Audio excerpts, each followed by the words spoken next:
shore, diving deep. Where is the water taking me?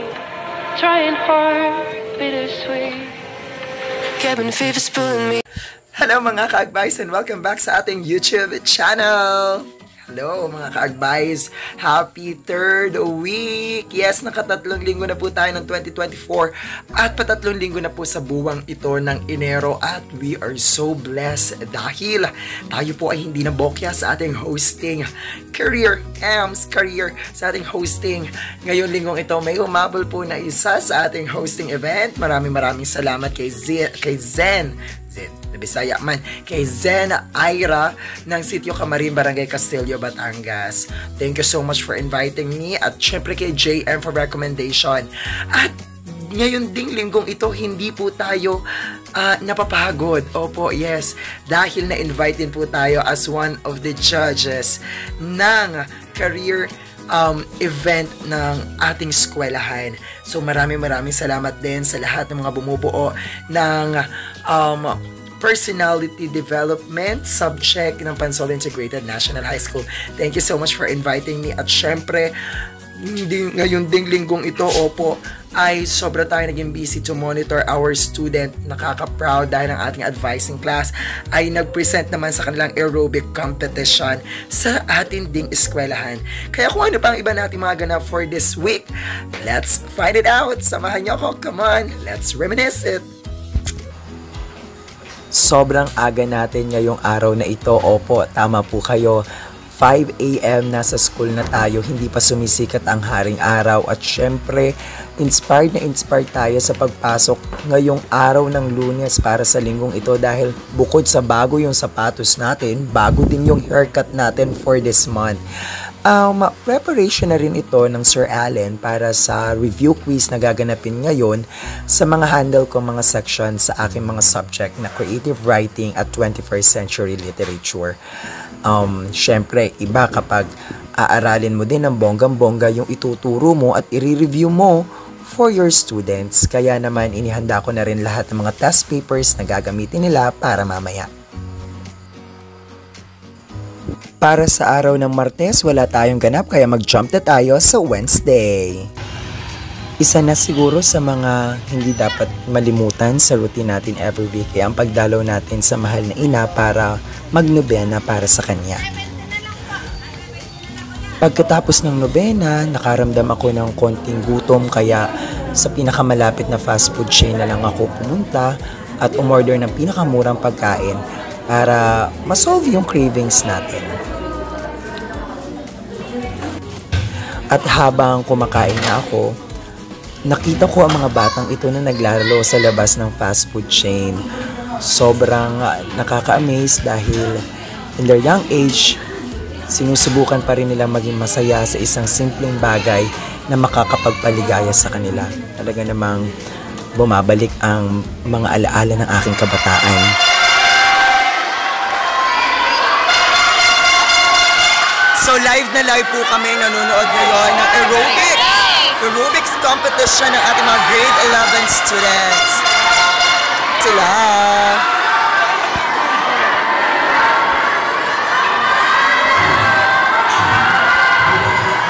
Mag-start na.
grade 11 Newton ko. Puti! Congratulations, dears! Hindi magpapatalo ang ating paradigm center ang ating lupang pala in terms of dance competition. Second! Bago tayo kumantong sa last nating performer.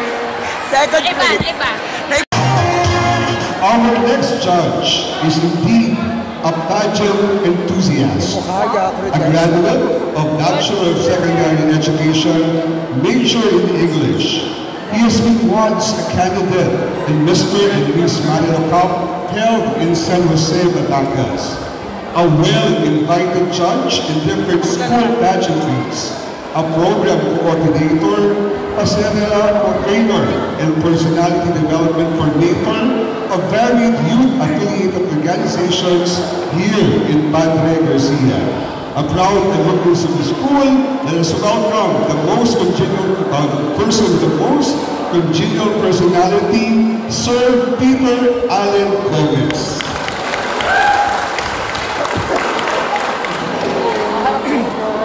Our next judge is At matapos ngang ipakilala ang mga panel of judges at mapakinggan ang ilan sa mga mensahe ng mga piling mga tao sa likod ng programang ito ay formal nang sinimulan ng mga piling mag-aral ang culminating activity ng personal development sa pamamagitan ng isang dance number.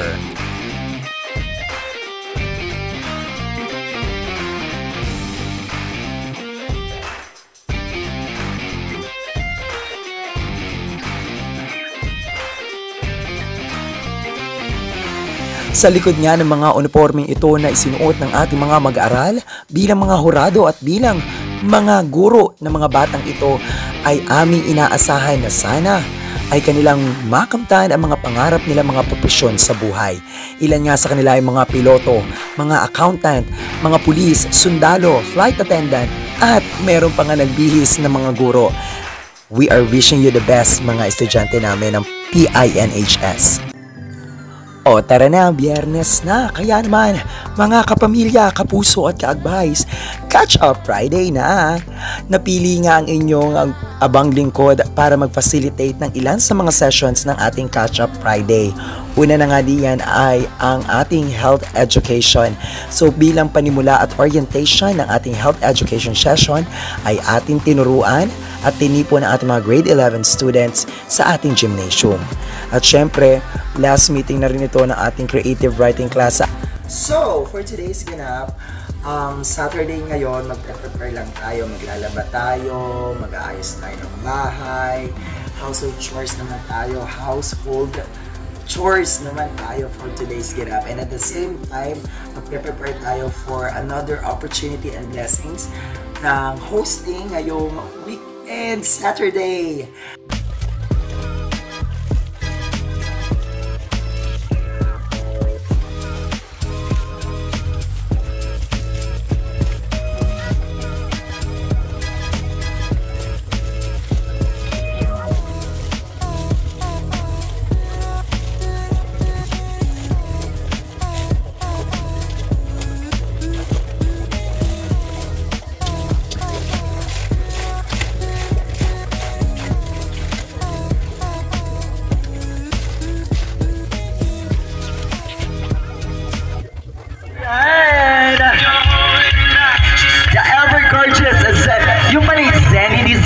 It's Zen Ira. Okay, pwede na po. Salamat po for taking your time with us. Sa mga kaibigan, kaklase, old friends, family members, cousins, at syempre sa mga inyo all throughout the program. Ngayon po, kung napapansin ninyo, namigay po ako ng mga bingo cards. Yan po ay swerteng 50 lamang ang meron. Yung po mga pinakamaagang dumating sa ating venue ang makakasali sa ating exciting bingo bonanza. Mga guests, may bayad ba? Wala po. Ako pa po ang magpapapremyo sa inyo. Dahil first time ko po na mag-host dito sa sitio. Balik kasi yan po ay all throughout the program. First pa lang po ito. First game pa lang. Ngayon naman, Ira, pwede ka muna umupo. Relax ka lang dyan. Set yourself. Dahil paupuin na natin ang meron number 1 sa card.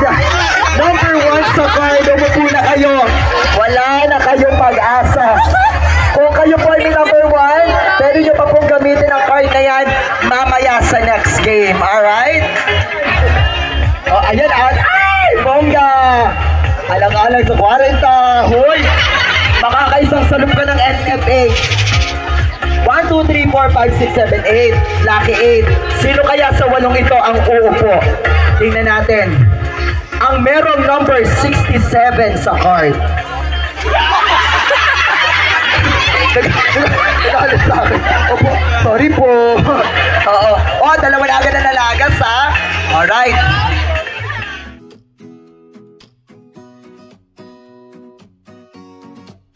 At sa pagtatapos ng linggong ito, hindi makukumpleto kung hindi tayo magpapasalamat sa lahat ng mga blessings na ating natanggap. Kaya naman napagdesisyonan ko na pumunta dito sa katedral para magdasal dito sa napakaganda at bago nilang renovate na Adoration Chapel. Isa nga sa nakapukaw ng aking pansin ay ang bandang kaliwa ng Adoration Chapel na ito dahil nakita ko yung mga chibis na mga santo at santa na karamihan sa kanila ay aking mga kilala. Siyempre, isa talaga sa nakapukaw pansin dyan sa akin ay ang chibi ni Saint Peter.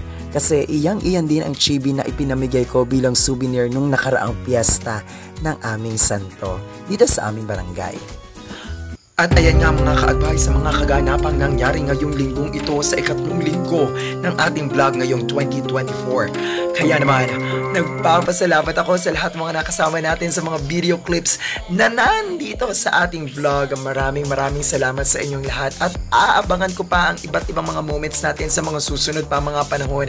Kaya naman, let us all just remember that in every moment, despite of the things that happens to our life, let us just make the best out of it. Sa mga susunod pa natin mga videos, mga ka-advice, bye!